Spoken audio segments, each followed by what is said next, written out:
My name is Warren Foote, and while I was born in Chicago, Green Bay is my hometown.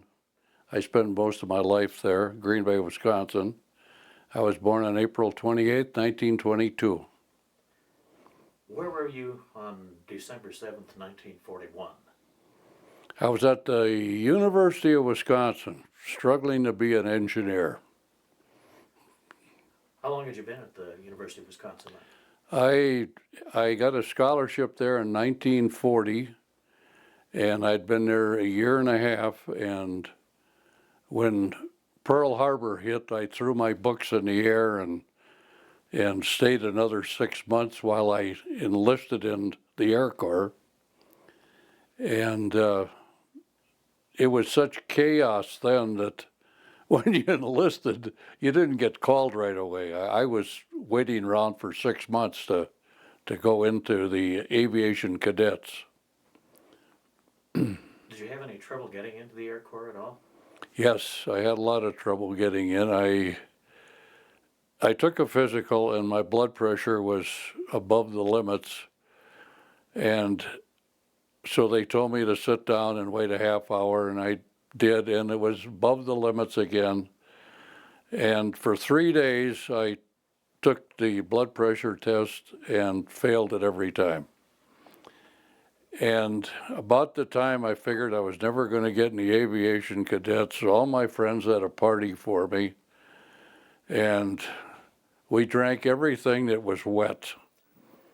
I should have been dead the next morning, and I went and I took a test one more time, and I passed. Can you imagine? I couldn't believe it. Oh, At that point, then, you still had to wait though after you were accepted. yeah. I waited about 6 months and worked in a department store as a as a parts kid in a cosmetic thing. So, So you were kind of happy when you finally got into the Army Air Corps. oh, I loved it. Just loved it. Yeah, I had been an Eagle Scout anyhow, so I really nothing really worried me. And I got in the Air Corps and not the Air Corps, the aviation cadets. And I was a person that if I rode on a Ferris wheel, I threw up. If I rode on a merry-go-round, I threw up. I had a stomach that was very queasy. Never gave that a thought. Went to the cadets and they had their planes there, and my instructor took me up, and I wasn't up 10 minutes and I threw up. And so I got a canvas glove, and I learned the mirror was on the cadet in the back seat. The instructor was in the front seat. And I learned to throw up and smile at the same time. And that's pretty tough to do, I'll tell you. And he had a girlfriend. I was at Sykeston, Missouri. And he had a girlfriend 20 miles away. And then he would take me over her house. And he would do acrobatics, not me. And then I'd throw up the whole time. And so I finally passed training, primary training. And the day I soloed, I was so excited when they told me to go out and solo that I jumped in the plane and I forgot to put my seatbelt on.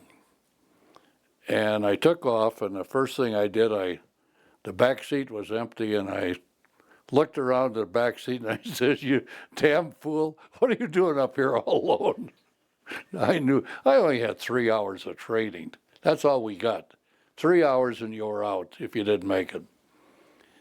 And so I got up to about 3,000 feet, and I thought, I'm going to have to master this plane. So I said, well, I'm going to do a slow roll.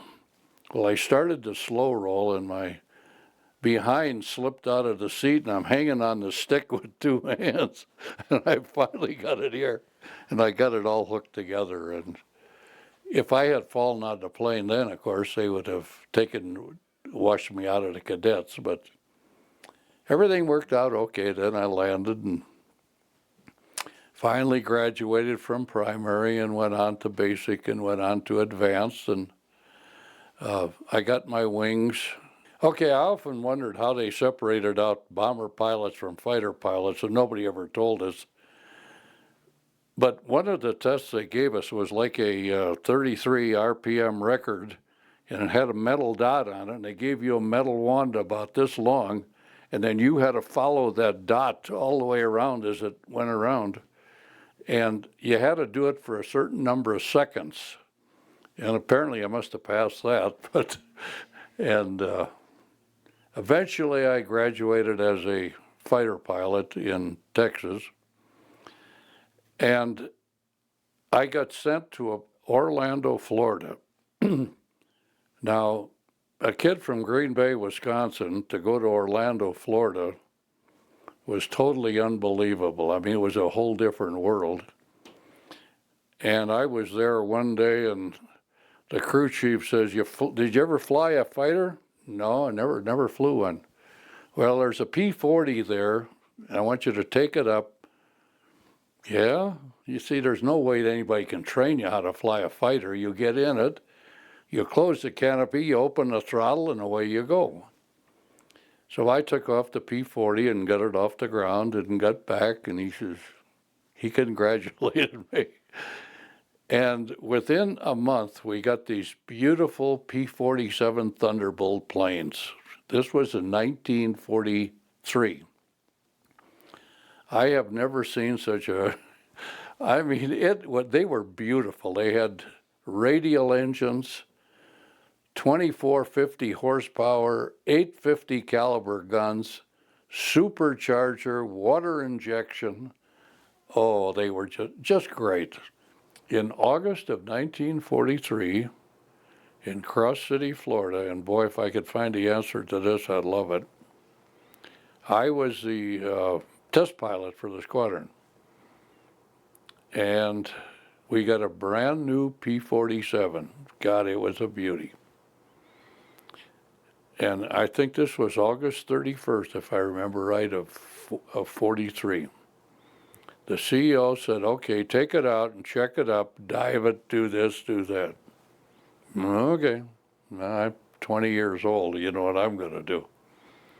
So I take it up and I get up to 20-some thousand feet, and I think, well, hey, I'll check how this thing dives. And I rolled over and I went straight down with full throttle. Well, in about 5,000 feet, I knew I was in serious trouble, because I tried to pull it out and I couldn't. And I'm going straight down and I have no control over this plane whatsoever. And this is a good aircraft. At about 5,000 feet, I managed to break the dive. And I'll tell you, I was limp as a dish rag. I couldn't see the wings because they were all covered with, it looked like clouds, but I guess with moisture. I saw on the airspeed gauge, I saw 670 miles an hour. And at altitude, you have to recompensate your airspeed. I think it's like 2% for every altitude, for every 1,000 feet you're above sea level. After I got on the ground and got my wits about me, I came to the conclusion I really went through the speed of sound in 1943. Pratt & Whitney sent people out to talk to me, and Republic Aviation sent people out to talk to me. The plane, the wings were all bent. The engine had to be replaced. After they got the plane all put back together, it never flew straight. You ever see a dog going down the highway like this? Well, that's the way that plane went. The commanding officer was so mad at me for wrecking this brand new P-47. And to this day, I think I went through the speed of sound in 1943. I have since read a lot of articles, and there's at least 7 other pilots will say the same words that I did. And they call it compressibility. And it's a phenomena that occurs about 15 miles per hour before you break the speed of sound.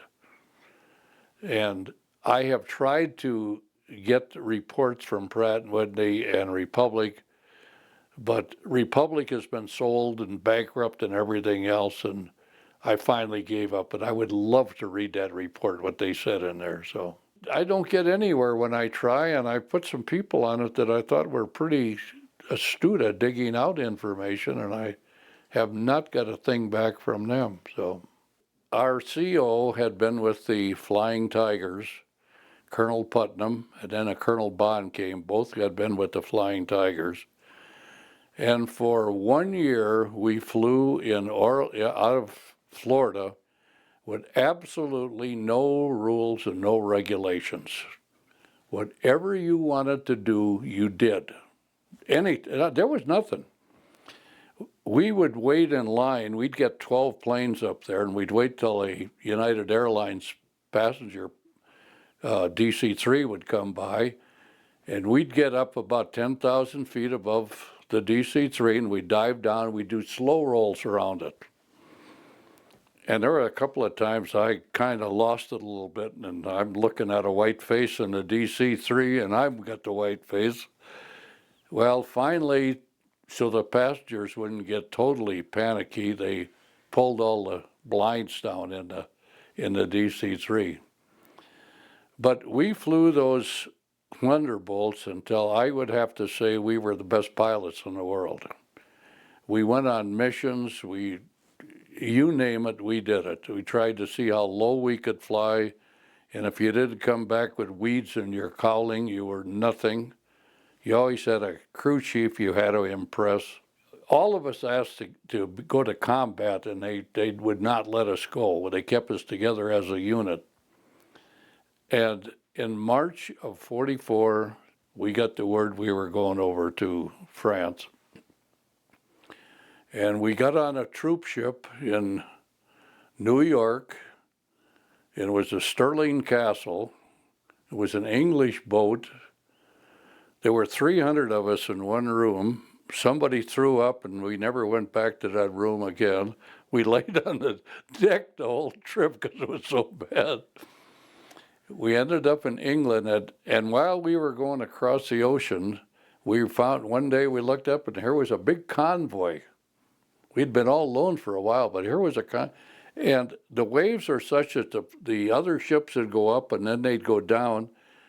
And on one of the ships, we saw a whole bunch of P-47s right close to us. It was really neat.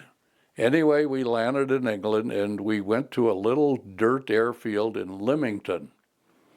And all they had on the field was the matting, the mats. For 9 months, we lived in holes in the ground, and we ate rations. The only meat we got is when we shot down another plane, we got a piece of steak.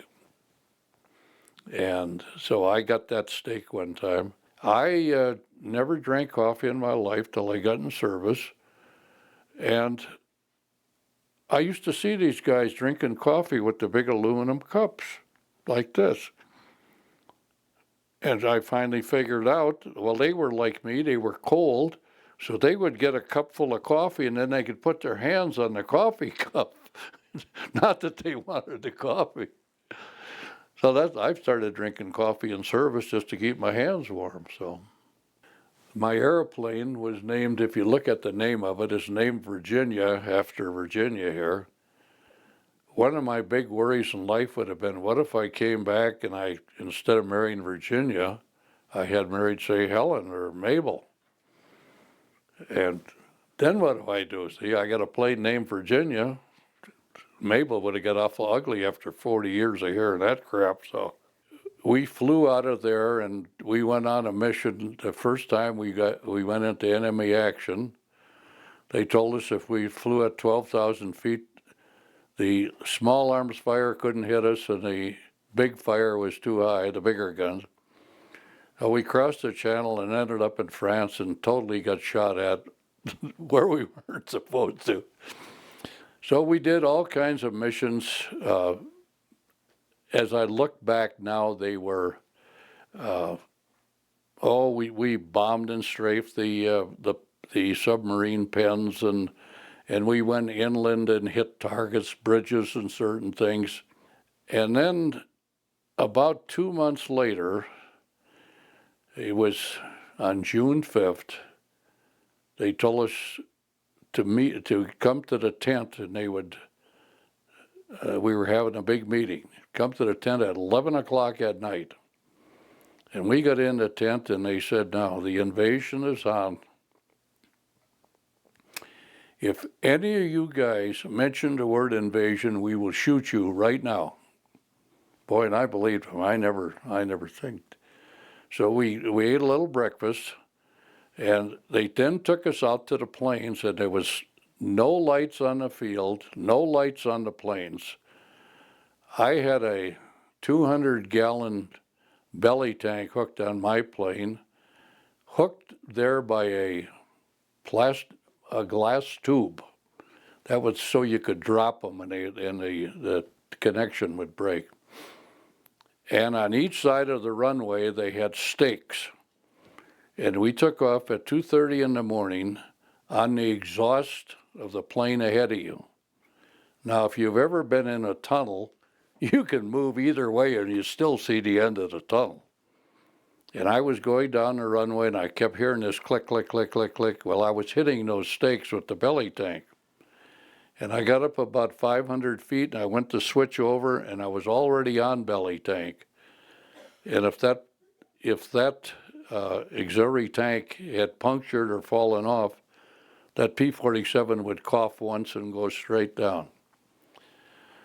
So we finally got over the field, and we collected most of the squadron. I lost my squadron leader that day because he couldn't see any of the exhaust of the planes.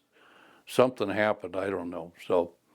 But anyway, we took off, and we went across the channel, and we went to Omaha and Utah beaches, and our job was to fly top cover at 5,000 feet and keep out the enemy planes. And I'm going to get emotional here.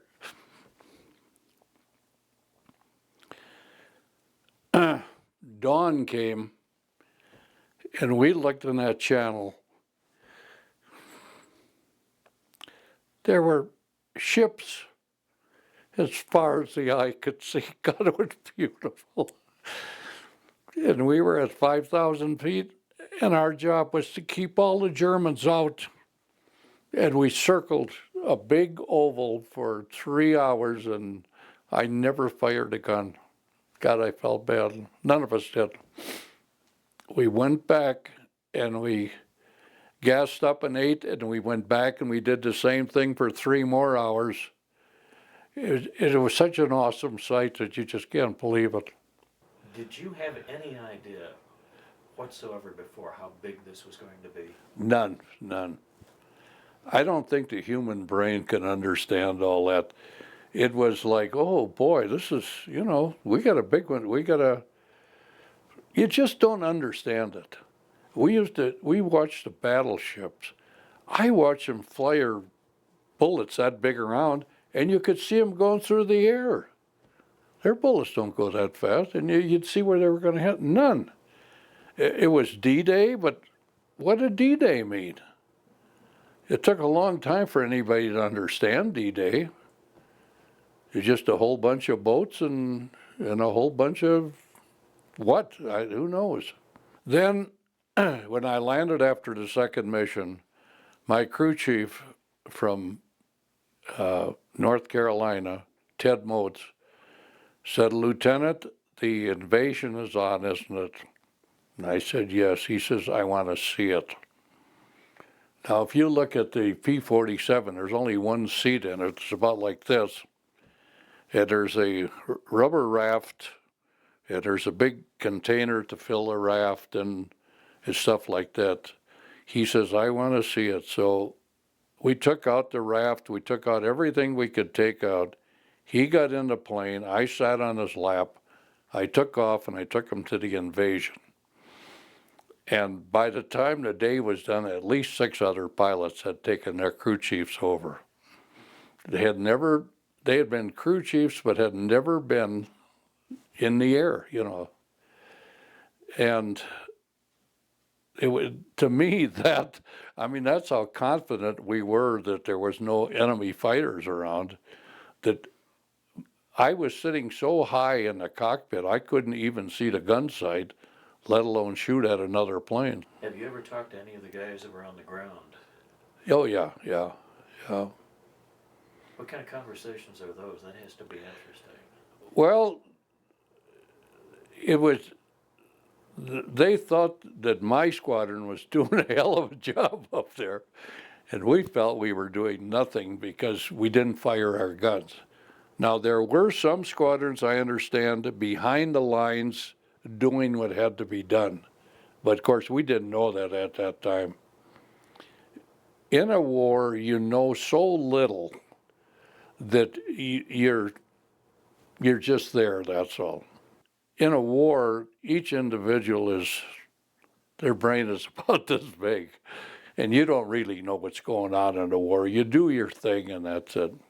See, we had very limited communications, and if you got lost over there, which frequently you weren't sure where you were, you could call and get a count to 10 and get a fix. And then people over in England could say steer 270 or something like that. But these Germans, you know, they were in everything, believe me. And one day we were coming back, 8 of us, and I called for a fix, and I counted to 10. And I thought I should have been flying this direction to England, and here was a channel here, but the guy directed me over here. I couldn't see the channel, but I knew about where it was. And so I waited 5 minutes, and I called for another fix. Well, he directed me over here. Well, pretty soon on the third fix, he's got me going out of the channel into the ocean. It was a German controller. And what he was doing, he was swinging the whole squadron. We'd still be going if we hadn't thought, you know, there's something wrong here. You can't be in France. You can only fly certain directions to get to England, and one of them isn't west. What they would do is they'd call us into the tent, and there'd be a map, and they'd say, these are the front lines, okay? Well, so you'd take off, and what I did, I would go over where I thought the front lines were, and if nobody shot at me, I figured they were friendly. If I got shot at, they were the enemy, and that's what most of us had to do. We had to attract gunfire to find out where the front lines were, because there's nothing, you know, there's nothing on the ground to show you what a front line is, and you sure as heck don't want to shoot any of your own people. You'd never get over that, you know. So I always took enemy fire before I did anything. So.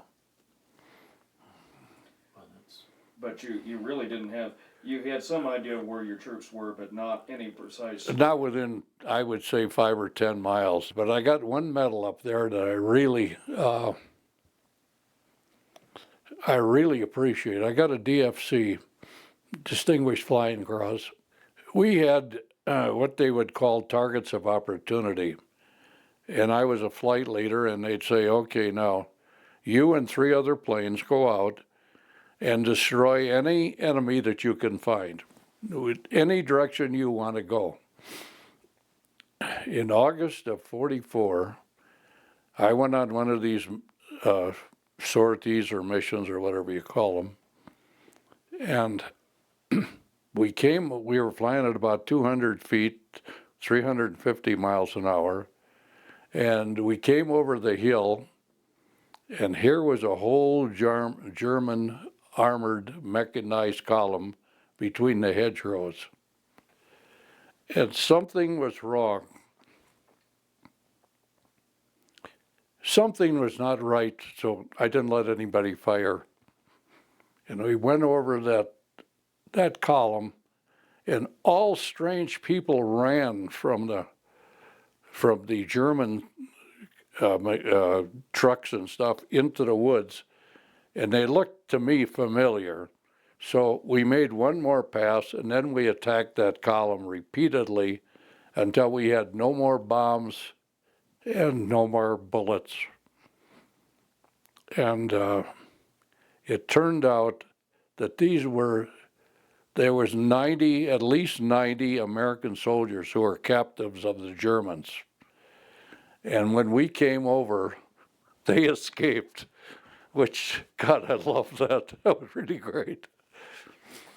When I was attacking this armored column, I mean, it was a mile long, and we had it bottled up, but we soon ran out we each only had one bomb to start with, and we used that each, fortunately, two guys who couldn't hit anything with a bomb bottled it up, beautiful.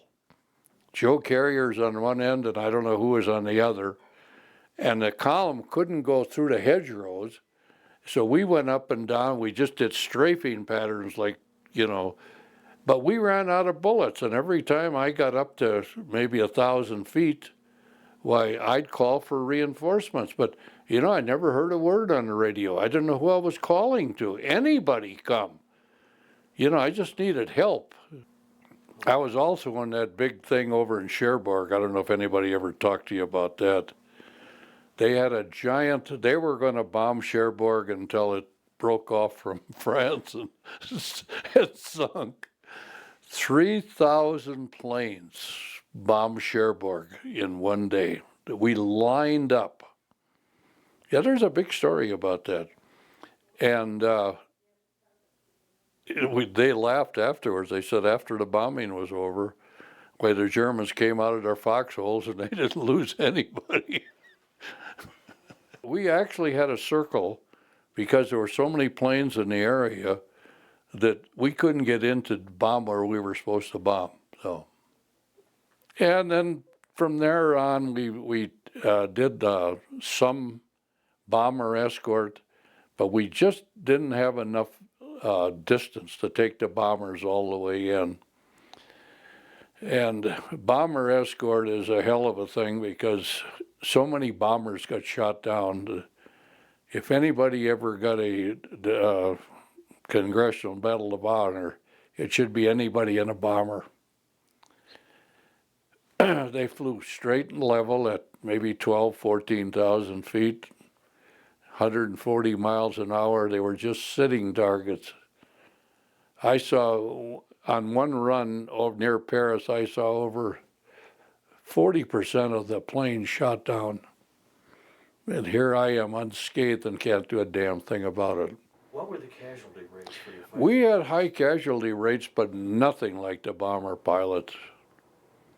We probably lost, in the 9 months that I was in combat, we probably lost 50% of the pilots. But that was nothing like the bomber guys. I mean, in 9 months, they must have had 200%, I'd guess. But I don't think as a fighter pilot I could have ever did what they did, fly straight and level at 140 miles an hour, just a sitting target. I stayed with a couple part way, and they looked like, I pulled up alongside of them just to let them know I was there. And they looked like they were going to make it all the way back, but they were alone.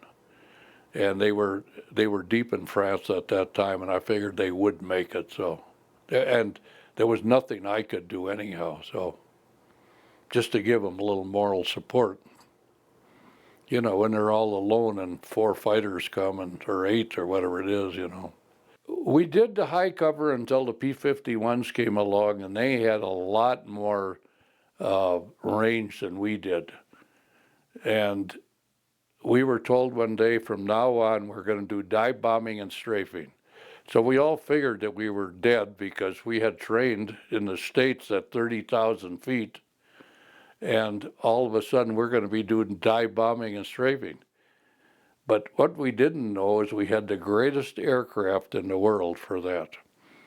That engine in the P-47 was a Pratt & Whitney 18-cylinder engine. Each cylinder was separate. I got a giant hit in the engine, and I lost 2 cylinders. I flew all the way back to England and never knew I was hitting the engine until the crew chief says, "Lieutenant, boy, you were in it today." And I said, "No, it was a calm day today." And there was a hole you could put your head in, right in the engine. And there was no indication that plane was even hit.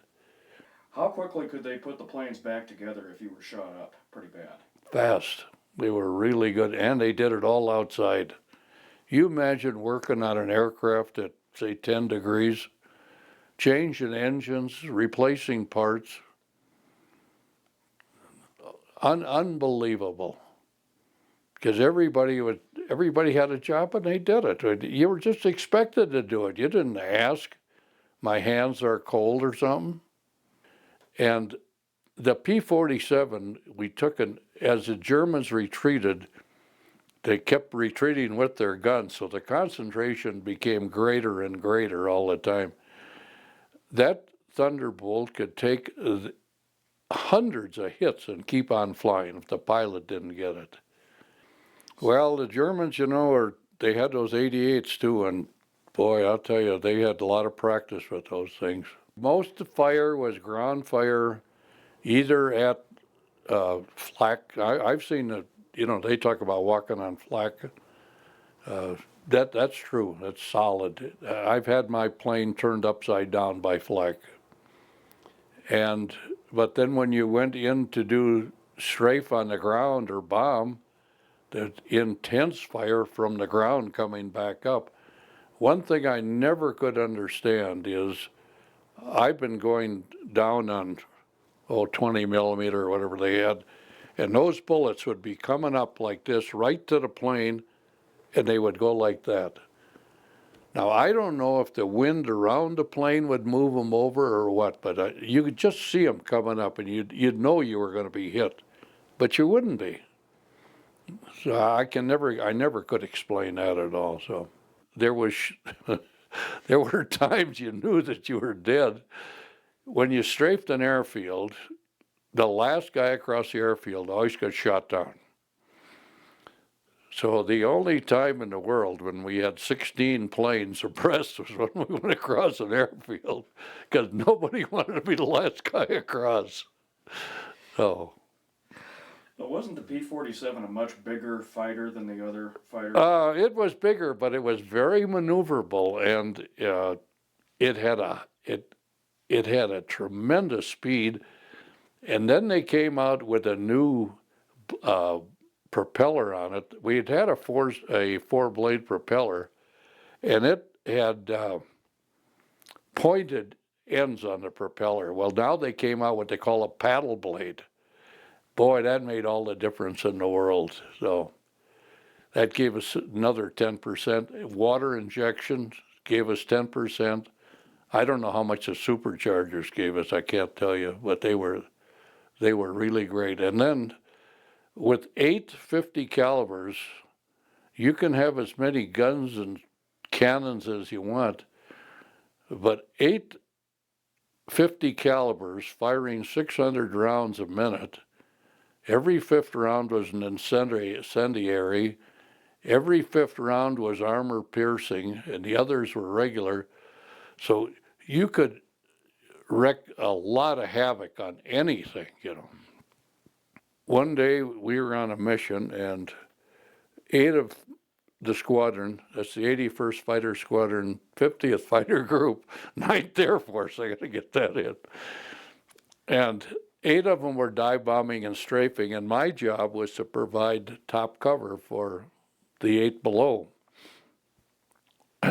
And we were flying in a circle at about maybe 8,000 feet, and all of a sudden, a whole bunch of Focke-Wulf 190s came through my flight and attacked the guys on the ground. Well, I looked up, and there was 6 Focke-Wulfs up here at about 12,000 feet, and they were circling. And I really made a dumb thing. I put my nose up and I went to get them. I should have gone off to the side and come down, but I didn't. And we started out with 4 planes, and when I got up to where they were, there was only me. I was all alone. And they were going around in a circle, and I really thought I was in great shape because I got on the end of the circle, and now there were 7 of us going around instead of 6. And the only thing is, they were flying about 350 miles an hour, and I was still in the climb, and I was going about 150, 175, and all of a sudden, the head man started coming around, and I'm watching, and pretty soon I could look in my mirror, and I could see that Focke-Wulf, and he had a cannon about that big. And then I have no idea what happened. He rolled over, and he went straight down. And all 6 of the planes went straight down, and I was number 7. Well, as we're going straight down, I shot down 2, because I was right behind him. It was just... Then there was mass confusion for a while, and then I looked off to the right, and there was absolutely nothing in the sky. There wasn't one plane I could see. I looked off to the left, and right next to me, I was here, right next to me was a Focke-Wulf 190. He was tight against me. Well, I looked at him, and he looked at me, and God, here he's got this big black cross on him, and he's all in black, but he panicked before I did. So he turned, and I got him right away then. So I got 3, and then later on I got another one, but I don't know where he came from at all. He was just out of... And then it was all over. I don't suppose the whole thing lasted 3-4 minutes. So that's when I got my 4 kills. I got them all in one day. And I never had a chance to shoot at a plane after that. So, oh, I did invent one thing. Crew chiefs are somebody who they're part of your heart. And I had one that just 100 missions, and that plane flew every one of them. But they had their little games, and and they had relief tubes in them with a funnel, and then the tube would go out. Well, they learned that they could have fun if they plugged the damn tube. So after you're over in Germany and you're trying to be a radio man and a cameraman and a gunner, and you got a whole funnel full of urine here, and you don't know what to do with it. So I went to the dock, and I got a bunch of condoms. So we then started urinating in condoms, and then we'd tie a knot in them and lay them alongside the seat, and then when we'd come back, we'd go low over some town, and we'd all throw them out at the same time. And I think we scared the hell out of them.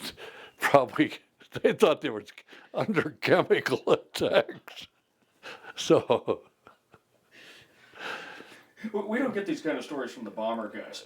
I had about 30 missions in, and my friend had maybe 20 in.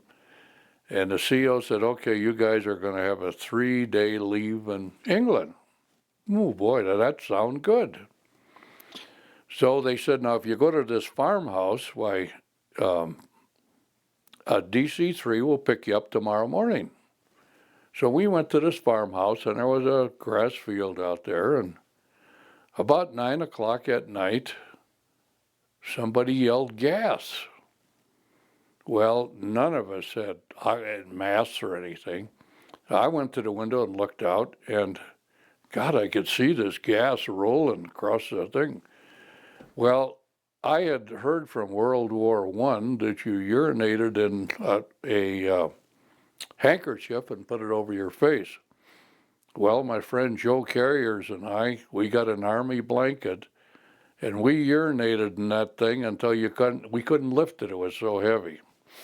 And we draped it over our head and shoulders, and we sat there waiting for this gas. Well, you could feel the gas coming because pretty soon it hit your ankles and your legs and you start scratching. And, the brain is a funny thing. So with that, there was a knock on the door, and Joe and I went kind of lockstep to the door underneath this urine blanket, and we lifted up, and there's an enlisted man there with a mask on. And I said, "Can I have your mask?" He says, "The hell with you."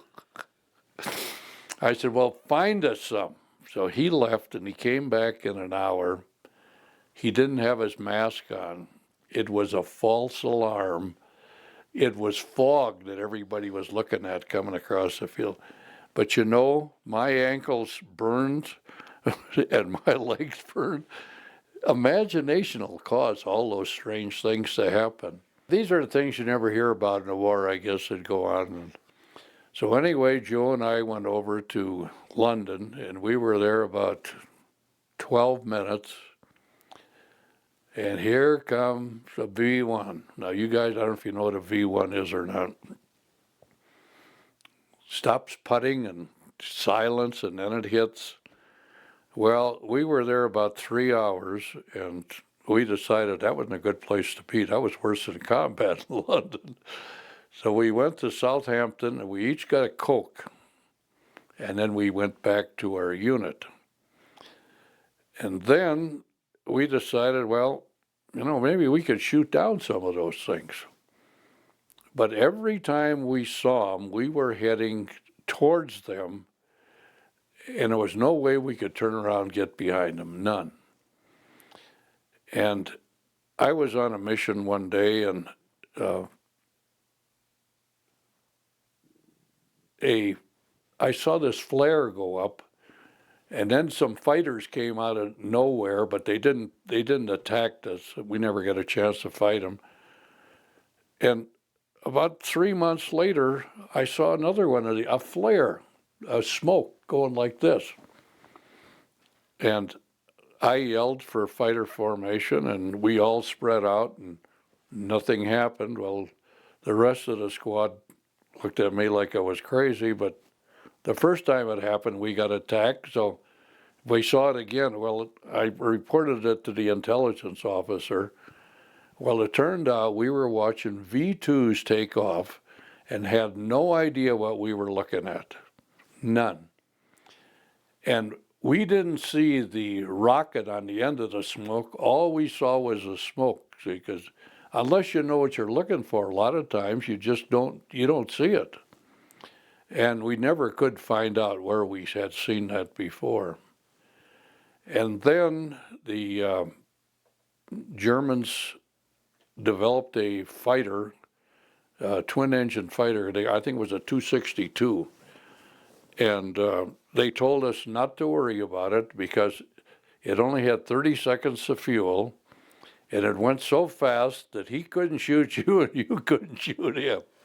And twice we ran into him, and that's what happened. He was going so fast he couldn't do anything, and we couldn't do anything because he was going too fast. So we never worried about the Jet 262 that they did. So, but then we went with the armored columns up to D-Day, and we just stayed with them as much as we could.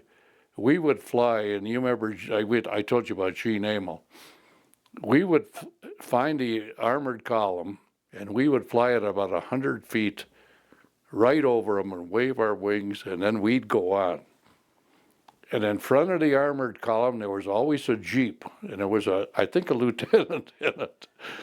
And that Jeep was always in front of the armored column. I never could figure that out. But anyway, we would go ahead and try and see what pockets we could help them with. And when we got into Belgium, we came over a hill, and I think there was 12 of us, and here was a whole field of Tiger tanks and a whole bunch, at least 10 or 12 American tanks, having a pitched battle. Well, we had learned how to destroy a Tiger tank, and they did not have any armament in the belly, or not much. So we would ricochet the bullets off the ground into the tank, and I'll show you a list of what the squadron destroyed in 2 days. It's an amazing list of tanks and planes and bridges and barges and soldiers and the whole thing. It was amazing.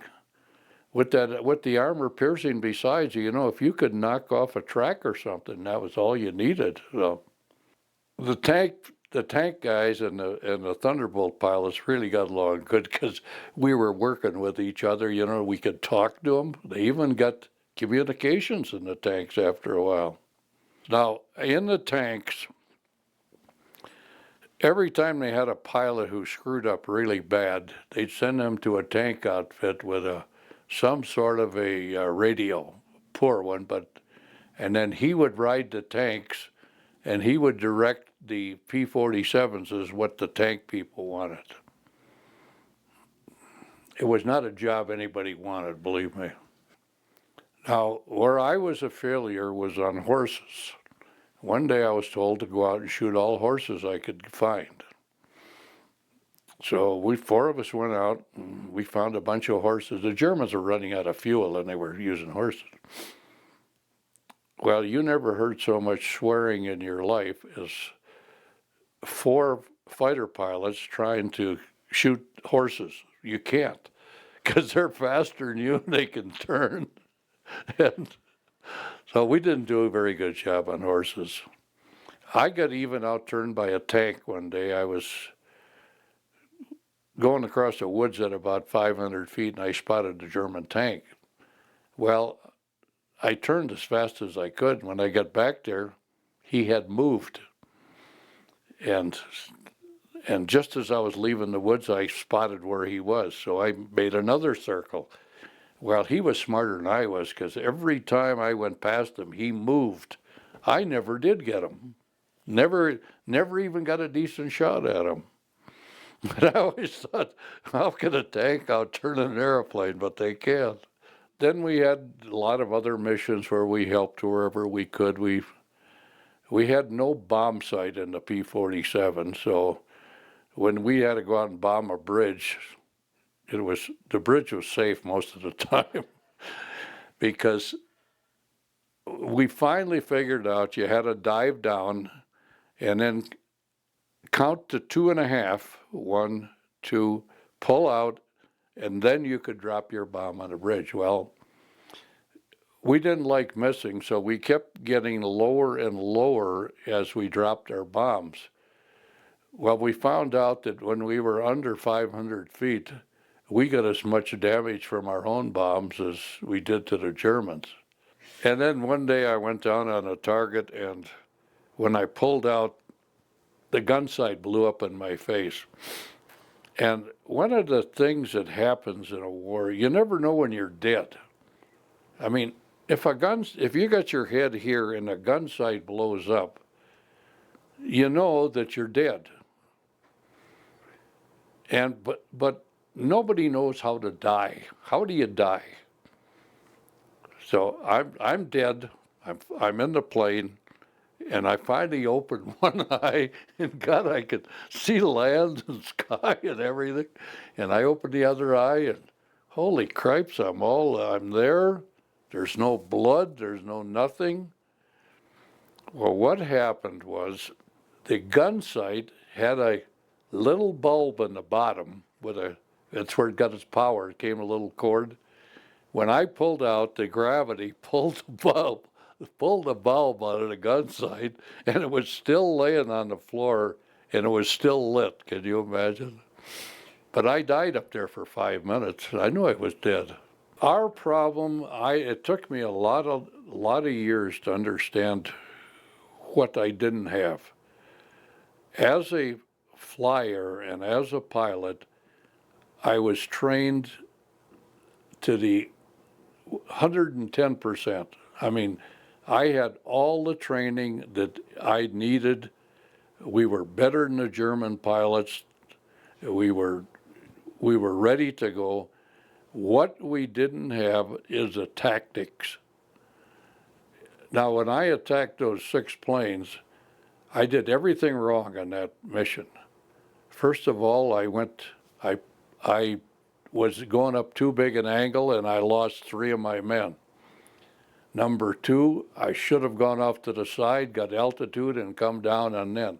I didn't do any of that because I was a novice in tactics. Now, on dive bombing and strafing on the ground, you soon learn tactics. But in the air, I just didn't have any. I mean, uh, you learned how to strafe a train, you learn how to strafe, well, almost anything. And what direction to come in, and whether you're going to come in 2x2s or 8 abreast or what, you know. So we soon got our tactics down on the ground, but I never learned fighter tactics, and I always felt bad about that. We ended up at an airfield in Paris, and we were there about a week, and there was some sort of an invasion in southern France, and I don't even know if it ever had a name or not. And we were then directed to go to Lyons, I think it was, or somewhere down there, to help with the invasion, and we did for 2 weeks. And then they had some targets in Germany, which they wanted us to strike. Well, it turned out between our field and Germany, there was a country called Switzerland, okay? Now, we could either fly 150 miles around Switzerland, or fly over Switzerland, or through Switzerland. Well, we thought, Jesus, hey, you know, why are we going to fly an extra 150 miles? So we went through Switzerland. The mountains were above us. We took the passes.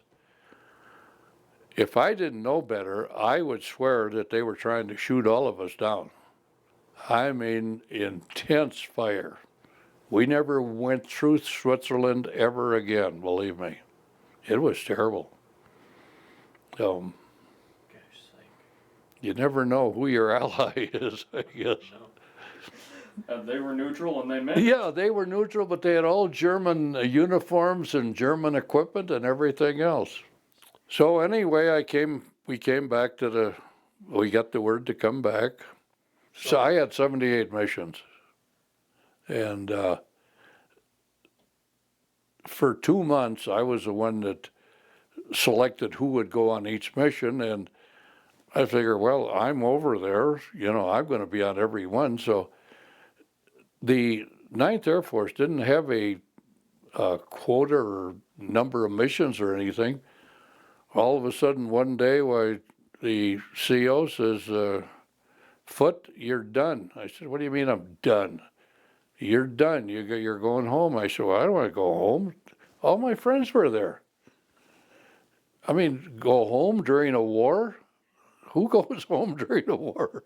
I think by this time we all must have been half crazy. CO came in and said, you're going home tomorrow. And I said, nope. Yes, you are. No, I'm not. Yes, you are. Well, I went home the next day.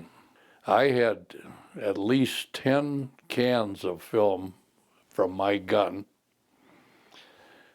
And when I got to England, they said, you got any film there? Yeah.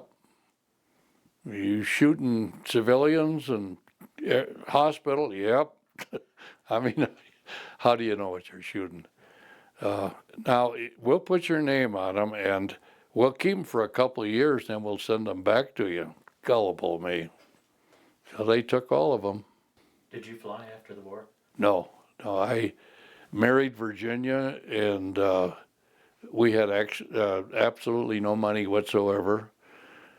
I went to the University of Wisconsin, and by this time, they had me listed as a sophomore on probation.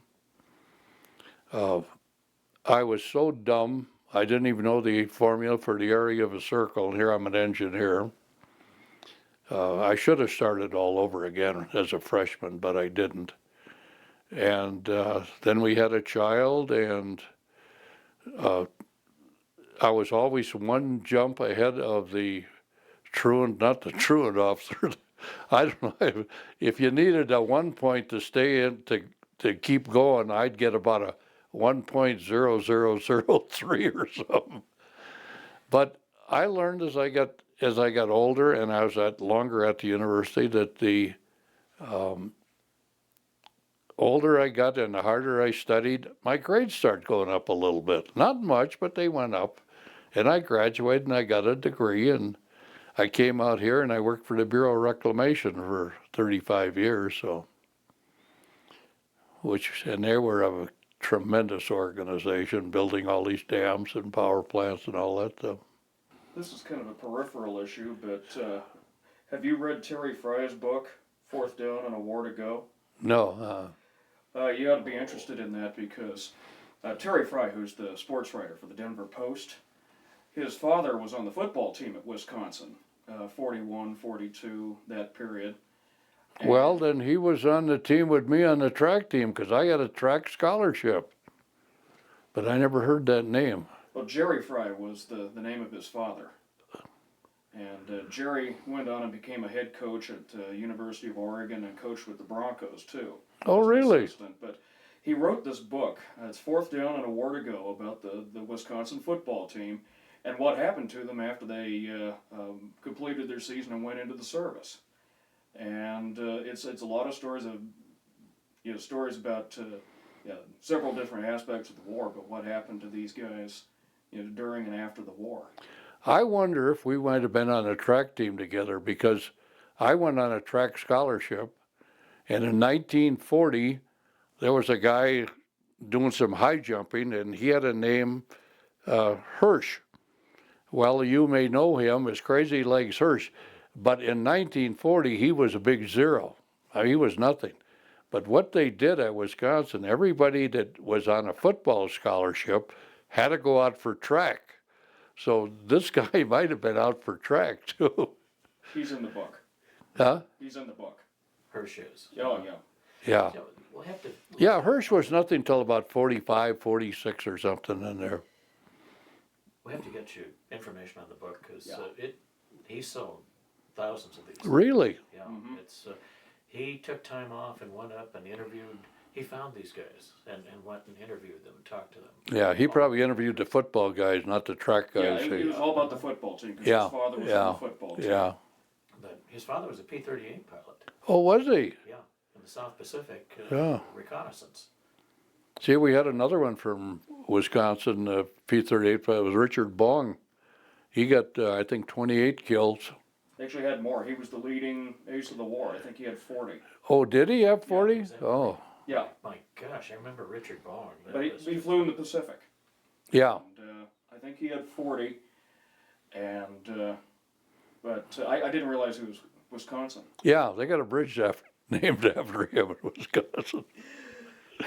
But yeah, no, that's yeah. But Terry's father flew the P-38s, but they were unarmed reconnaissance missions, camera planes. And of course, if they got into trouble, they had to Well, find a way to get out of it. look at the guy that always went ahead of the bombers all alone to see what the weather was going to be, you know. You were just expected. I mean, you did it. We were fighting a good cause and for our country, and that's how you did things. I gotta tell you one little email joke, if I may. This C-130 cargo pilot was flying along, and a hotshot fighter pilot pulled up alongside him, and they got on the same channel. He says, "Hey, you want to see what this fighter can do?" And the pilot of the 130 said, "Yeah." He says, "What's this?" And he goes straight up, and he does all kinds of acrobatics. He comes back and he pulls in next to the C-130 guy, and he says, "What do you think of that?" And the C-130 pilot says, "What's this?" And so for 5 minutes, the C-130 just flew straight. Finally, the fighter pilot says, "I don't see anything." He says, "You don't?" The bomber pilot says, "Oh," he says, "I went back and had a cup of coffee and a donut and went to the toilet." He says, "Can you do that in your fighter?" I thought that was really great. You talked about Gene Amell. Where did you get to know Gene? I would go with Hal Heffron to the press club, and then Gene Amell had come in, and one day we were talking, and he said, "What'd you do?" I said, "I was a Thunderbolt pilot." And he says, "Oh God, can I buy you a drink? Hey, I'll take a drink from anybody. Well, it turned out that he was in tanks, and he landed on D-Day 3 weeks after D-Day itself. And then he was in the tank thing, and he says, he said, those P-47s, every time they needed them, they were there. And so then he wrote some of his columns in his thing. My daughter's a politician. She was a politician, Stephanie Foote. I don't know if you ever heard of her or not. And then he'd write, he wanted Stephanie Foote for mayor, and then he always gave me a whole paragraph at the bottom, so which I thought was really nice. So Did you stay in contact with the crew chief after the war? Did you stay friends with him? I did not, and during the war, on my plane, it said Crew Chief Ted Moats. Okay, I searched the whole United States looking for Ted Moats. I found him about 5 years ago. Guess what? His name wasn't Ted. That was a nickname. Well, I'd been looking. I had written to the different state agencies and everything else, and there was no Ted Moats. Never did I know his name was Clarence or something, whatever it was. And he never showed up to reunions. No, he never came to the reunion.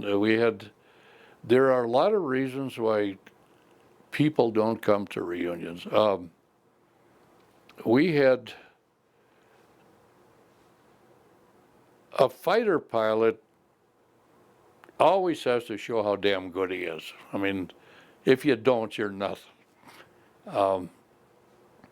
One of the other squadron leaders landed, and he decided we were going to land 2 by 2 instead of singular.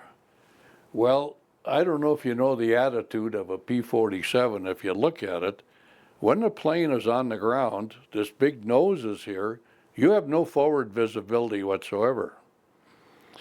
And the second guy landed, and the first guy slowed down, and the second guy, his prop went up and chewed his cockpit all to hell and cut off the guy's arm. Well, the young guy who did it was really a nice young kid, and I watched him, and he went to his tent, he got his 45, and he was going in the woods to kill himself. So we went in the woods, and I don't know what we talked about, but we talked all afternoon. He has never come to a reunion. I've called him, I've begged him to come, and he has put the whole war out of his mind. And I talked to the guy the squadron leader that landed 2 by 2. He said it was all his fault. He was only showing off how good his squadron was. There was no reason they had to land 2 by 2, but you know, we all were showing off at those times. The strange thing is happening in our reunions. There are only 3 pilots left in our whole squadron that's still alive. And I suggested 5 years ago that we buried the 81st Fighter Squadron. Well, what happened was the children of the pilots, the crew chiefs, and the enlisted men said, hell no, we're going to keep it going. So they have taken over, which I think is great. I don't have to do anything to go to a reunion now. And even my son, who hasn't paid much attention, I finally got him to go to a reunion 2 years ago. Well, God, he thinks that's the greatest thing in the world. He really likes those people that go there. And there's only about 20 older people that go, you know, there'd be a crew chief here and a son of a crew chief here, or a crew chief, or whatever it may be, an armament officer or something, so. Well, I don't know. I could probably talk for 3 more days, but I don't know. I don't know what I've said. You get emotional after a while.